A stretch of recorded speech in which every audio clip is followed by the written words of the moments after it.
ก็อาจจะทายไปเชียร์การบัตรเจ็ดมือเต้แบบการโจรประกวดหวย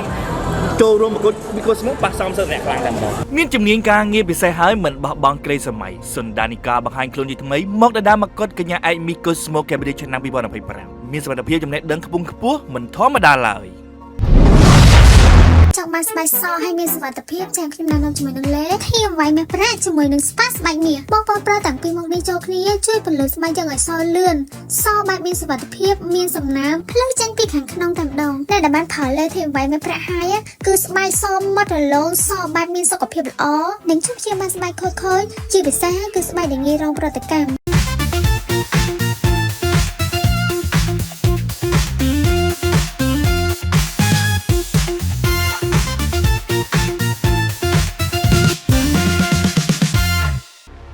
กัญญาสุนดานิกาในบ้านมหาจุนสกอตท้าถลบโจรวมประกวดการไปที่บอกกัญญากับลองมอกโดยจองจำท้าหนึ่งถลบบานจอบจนธนะลำดับท็อป 10 ระบอบมิสเกลบอกแคบดิชนำปีบอลอภัยบุญนั่งแต่ตัวบานเปลี่ยนรำวันสาแทนเตียทำไมมาดองเทียบสำหรับไปใส่บอกกัญญาสุนดานิกาบานคลายจีไปกับเพียบเลยกาเฮ้ยในบ้านบางฮันคลูนเลเวติการะบอบมิโกสโมแคบดิชนำปีบอลอภัยปรามออมโดยไปกับเพียบทำไมใจจะจรันรูปจีบเซมิได้กู้ประเจงสุดซึ่งแต่จีเนี่ยคลังมาพอกได้นู้สำหรับเนียงคือบ้านบางฮันเพียบตั้งจิตขบุงขปัวมัวมุดสำหรับการประกวดมือนี้สำหรับใส่สะอาดสะอาดสระรูปนี้ก็มันอ่อนได้ให้สมรรถเพียบก็มันใจมีไปกับเพียบเซ็งได้กัญญาสุนดานิกาเมียนดังกำนันจีเนี่ยใครกระเจาะให้บานในยัยปีจำแนกดังเนื่องสมรรถเพียบจำเนียงตัวกล้วนวิ่งเนียงกับวงแต่ศึกษาธนปริญญาบัตรชนำตีบุญพนัยกูพลังได้จำเนียงตัวกล้วนระบอนเนียงคือตัวปีวิสัยศิลปะระบอนเนียงนี่บรรหายท้ากลุ่มมือใต้สมบอกกระมันเติมแต่ปนน้อไปกับเพียบพลการระบอมีโกสโมเคมบดีชนำปีบอลอภัยปรามได้เมียนเลยเรียงตีกับไผ่กัญญาสุนดานิกามันเติมแต่เมียนจำแนกดังขบวนนุเตเมียนจำเนียงศิลปะบรรทายติดจีนดาราสำได้พ้องชิ้นเนี่ยบางไฮโมดพ้องหายเมียนพจิตาจังเปียมากดโกสโมอ่อยบ้านขนมชนำปีบอลอภัยปรามบรรดาเคยสัมเพลได้ตัวปรับปีจำเนื้อจัดสำหรับการประกวดเรื่องนี้กัญญาสุนดานิกาบ้านดัง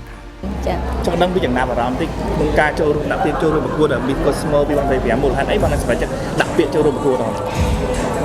นี่แต่คือมูลให้ได้นี่ខ្ញុំសម្រាប់ចាត់ដាក់ពាក្យប្រកួតនៅក្នុងកម្មវិធី Micosmo ដោយសារតែនេះខ្ញុំចង់បញ្ចេញនូវសមត្ថភាពម្ដងទៀតនៅក្នុងកម្មវិធីថ្មីនេះដែលជាកម្មវិធីទី1ដែលប្រពៃនៅក្នុងប្រទេសកម្ពុជាផងដែរហើយក៏ជាកម្មវិធីមួយដែលខ្ញុំមានអារម្មណ៍ថាតាក់ទាញអារម្មណ៍របស់ខ្ញុំដែលខ្ញុំមកចូលរួមប្រកួតម្ដងទៀតចាបងយល់យ៉ាងណាដែរសម្រាប់កម្មវិធីមួយនេះគិតថាវាជា platform ថ្មីទេឬក៏យ៉ាងណាដែរព្រោះអូនឯងធ្លាប់ចូលកម្មវិធីចាស់វាខុសពីកម្មវិធីនេះយ៉ាបងមែនអត់បងចា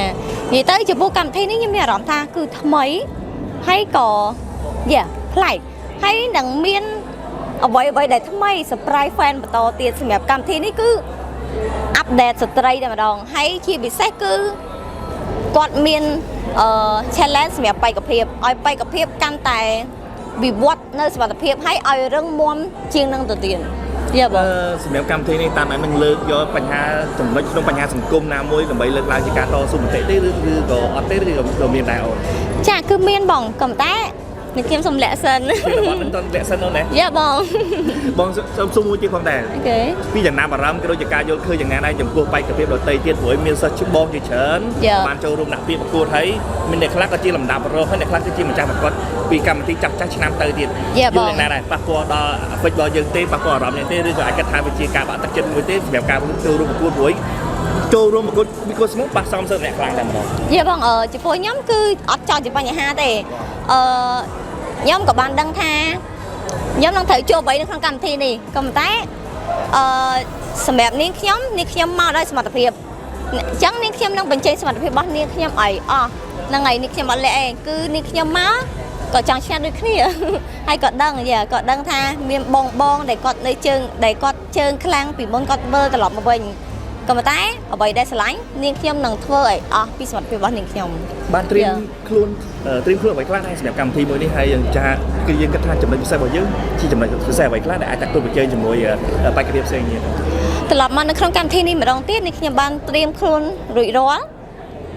មានទាំងសមត្ថភាពសម្រាប់ហើយនឹងទេពកោសល្យរបស់នាងខ្ញុំអ្វីដែលជាចំណុចតាក់ទាញពិសេសរបស់នាងខ្ញុំគឺអាចនិយាយបានថានាងខ្ញុំគឺជាអញនិយាយថានាងខ្ញុំជាស្ត្រីម្នាក់ដែលខ្លាំងដែរយ៉ាដែលជាក្មេងម្នាក់ដែលមិនធ្លាប់ស្គាល់ឆាករបស់កញ្ញាពីមុន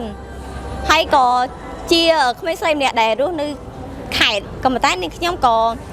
មានសមត្ថភាពដែលបន្តការសិក្សានៅភ្នំពេញហើយក៏មានសមត្ថភាពនៅក្នុងរង្វង់សិល្បៈដូចគ្នា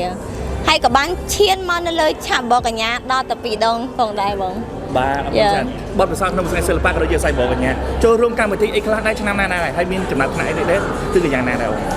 និយាយទៅបានតម្លៃ Fire Run Up ផងដែរហើយនេះគឺជាឆាកទី2សម្រាប់នាងខ្ញុំនៅក្នុងកម្មវិធី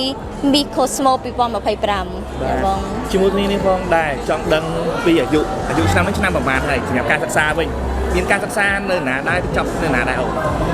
សម្រាប់ឆ្នាំនេះនាងខ្ញុំមានអាយុ24ឆ្នាំហើយនាងខ្ញុំក៏ជានិស្សិតដែលនៅបន្តការសិក្សានៅរាជធានីភ្នំពេញនៅសាកលវិទ្យាល័យ Norton គឺជំនាញផ្នែកស្ថាបត្យកម្មនិងនគររូបនីយវិទ្យាផងដែរនិយាយទៅបច្ចុប្បន្នគឺនាងខ្ញុំកំពុងតែធ្វើសារណាបញ្ចប់ឆ្នាំផងដែរបងអូជានិស្សិតដែលត្រូវការពីសារណាបញ្ចប់ឆ្នាំប៉ុន្តែអាចឆ្លៀតពេលមកបន្លងកម្មវិធីបកញ្ញាតើវាអាចជាប៉ះពាល់ទេសម្រាប់យើងនិយាយទៅបងយើងប៉ះពាល់ដែរតែយើងនៅបែងចែកពេលវេលារបស់យើងទាំងការសិក្សាផងការងារផងជាមួយនឹងការប្រឡងនេះផងស្រឡាញ់មែនតើបានពុះពីខ្នះខ្នែងមែនតើក្នុងការប្រឡងដល់ថ្នាក់ជាឆ្លៀតពេលពីការពីសារណាយកមកប្រឡងនេះធម្មតាយ៉ាងបង